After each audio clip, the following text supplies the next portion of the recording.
Brittney Griner was just released. Now, before I be petty and take my shots, I just want to say I'm glad she got released. I thought the crime was pretty small. She was stupid for doing it, though. She was stupid for committing that crime, but I thought it was a small crime. But let's hear what President Biden had to say about it before I really go in and break down the problems with this. She's safe. She's on a plane. She's on her way home. After months of being unjustly detained in Russia, held under intolerable circumstances, Brittney will soon be back in the arms of her loved ones, and she should have been there all along. This is a day we've worked toward for a long time. We never stopped pushing for her release. It took painstaking and intense negotiations, and I want to thank that negotiation that he spoke of, that's kind of what I want to talk about. So they did release the guy Victor Bout. That was the one that the Russians was asking for from the beginning. Victor Bout, an arms dealer who was known as the Merchant of Death. They gave you that nickname. You know, you getting it in. You're definitely getting it in. They released him in exchange for Brittney Griner, and like at the end of the day, an American citizen made it home from being in a Russian jail. That's a good thing.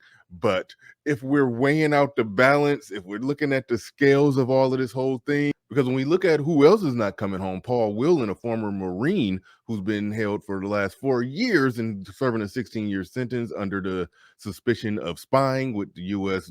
says he wasn't doing, he's still down there. And somebody will say, okay, well, we're talking about a public figure and a celebrity versus a former Marine and businessman, Paul Whelan, still down there. Some would say, if it was LeBron James, if it was Tom Brady, we'd be at war. Yep, you're probably right. But when we look at the totality and just to give perspective on who Brittney Griner really is in the grand scheme of things, let's look at the WNBA. Somebody said once, and this is the part where I'm getting petty.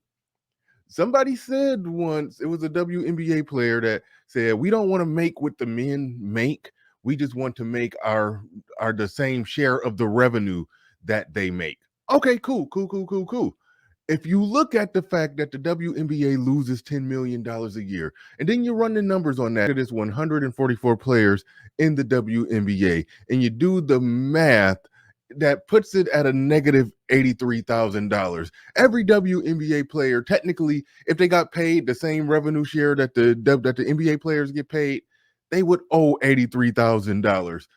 I'm just saying, just in the overall grand scheme of significance, to give up an arms dealer with the nickname the Merchant of Death, like you're giving up somebody who's that entrenched in a war against the country in exchange for somebody who technically should owe $83,000 to play basketball. It's a weird thing, but I'm not going to knock it. Hey, an American citizen is coming home.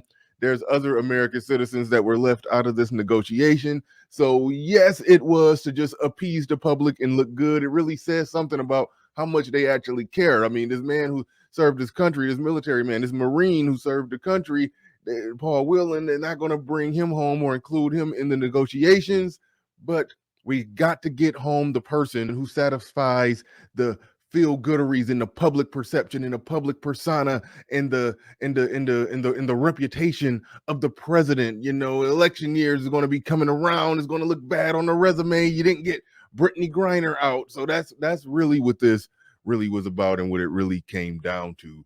And did he give up too much? Yes. But am I glad she's out? Yes. That's where I'm at with that. But let me know what y'all think in the comment section. Let me know what you think. And we out of here. Peace.